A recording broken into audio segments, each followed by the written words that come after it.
I'm just gonna give a quick heads up before I begin. While I was writing this video, there were 2 other videos that got uploaded about Tribble, which are gonna be much more informative than mine. So I'll link them in the description. They're from Darganheart, and there is another, Dargan's talked more about, like, the behind-the-scenes stuff, like, more about Tribble as a person, but the other one, it was like a 2-hour long one. I can't remember the creator's name at the moment, but basically it just talked more about My Pride, like more focused on the series and why that was bad. So I'll have that all set up in the description. And yeah, so Tribbleofdoom has been getting a bit of a flack recently for some behaviors she's been displaying online, just being generally very unprofessional. And we need to kind of get an idea of how big Tribble is here.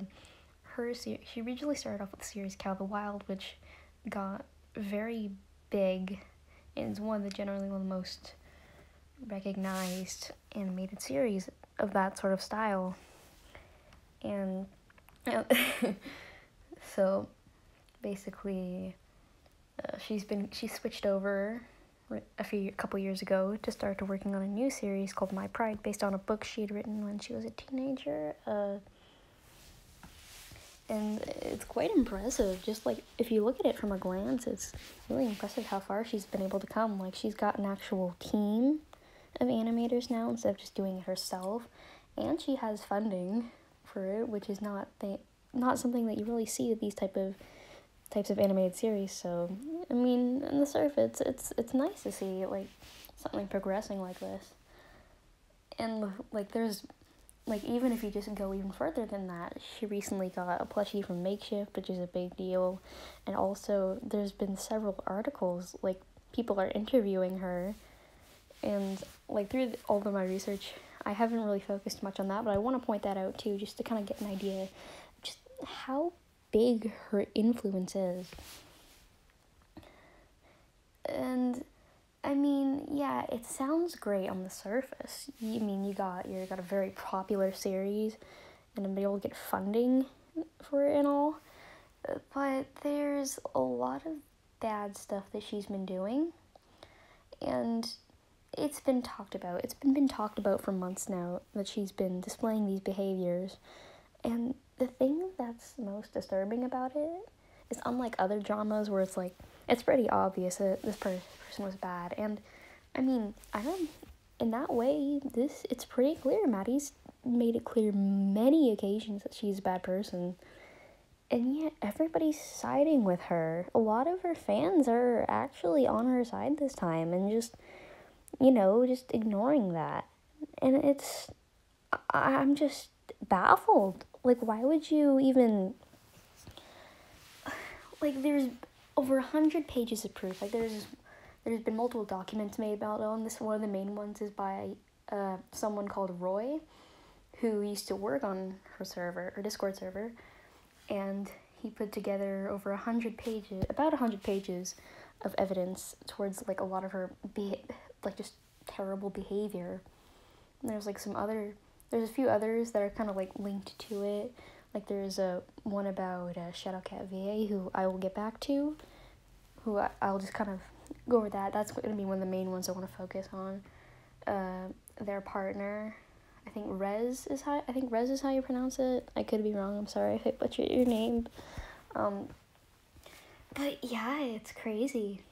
And it's something, like, she should not be allowed to do this. She is not allowed to get away with this terrible behavior. There have been so many people on the internet already who've already done the same thing as her and have faced the proper consequences, and nobody's doing anything about Maddie. Like, she hasn't really faced any consequences except having to keep her Twitter privated all the time. It's just disgusting. So I guess I shouldn't really explain some of the stuff. Like I said, the videos I put below, they'll probably talk more in depth than I will.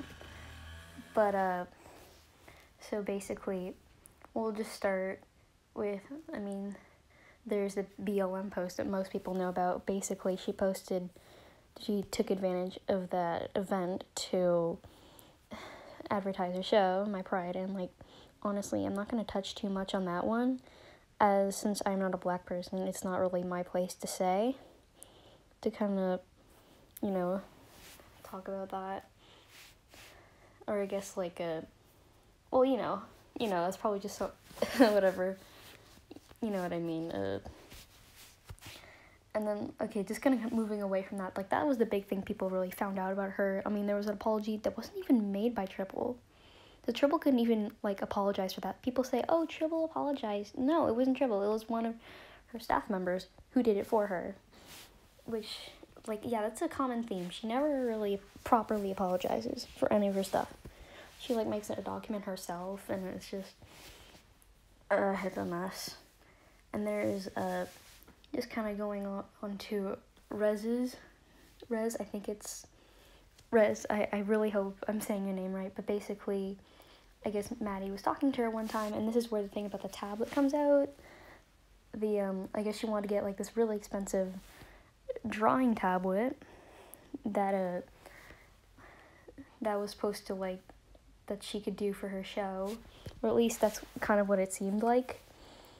But the thing is, so here, I have the screenshot up here. I'm sorry, I'm a bit messy at this, but, basically, I think it's a Cintiq, it's called, that she was putting into the budget, and the thing is that nobody else was aware about this on the team.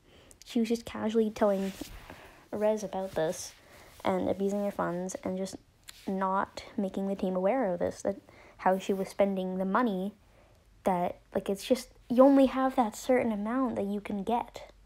You can't, I don't think you can really get more after that. It's just,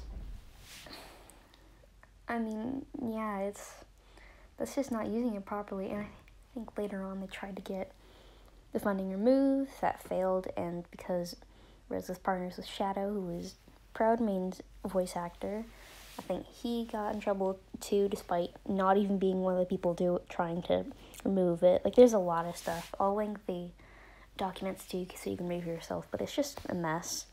And even just kind of sticking on Shadow for a second, like, there's a lot of stuff between him and Maddie that was happening.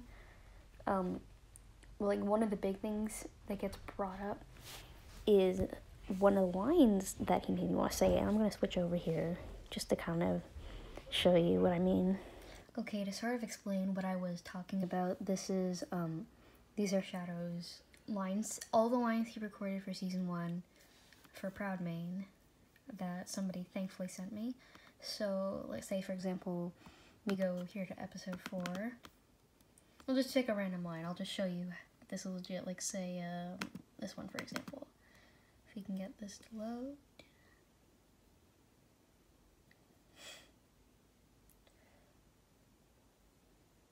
Alright.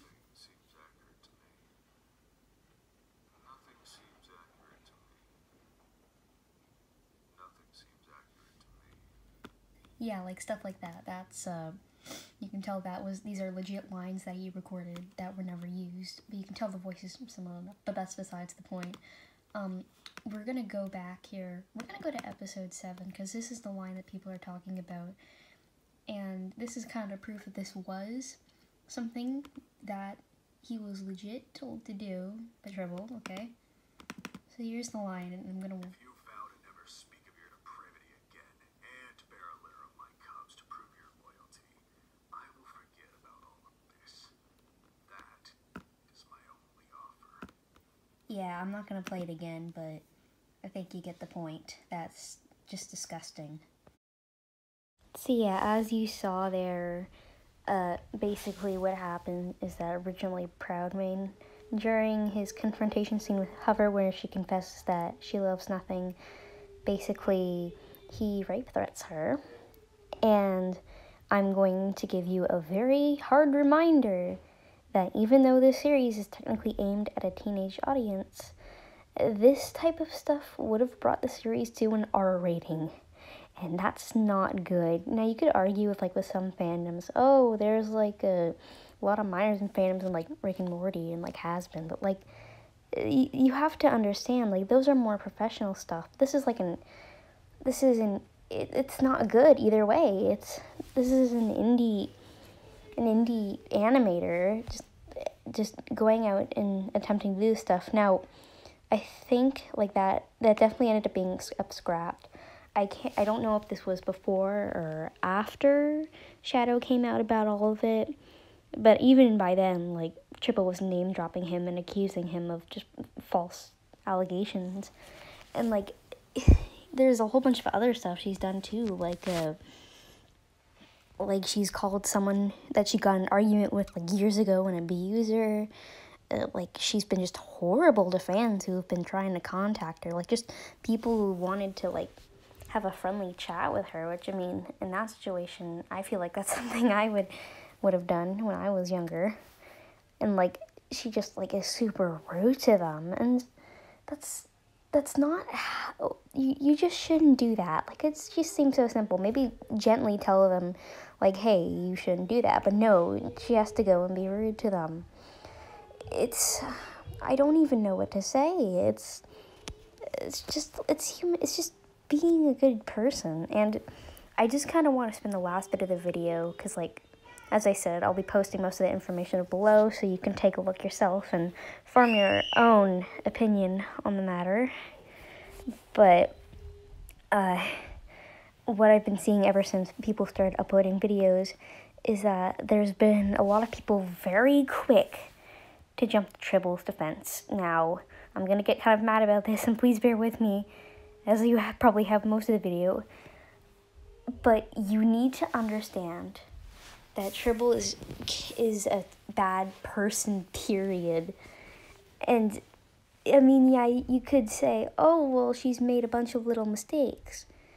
Yeah, mistakes that she hasn't learned from and hasn't even owned up to them.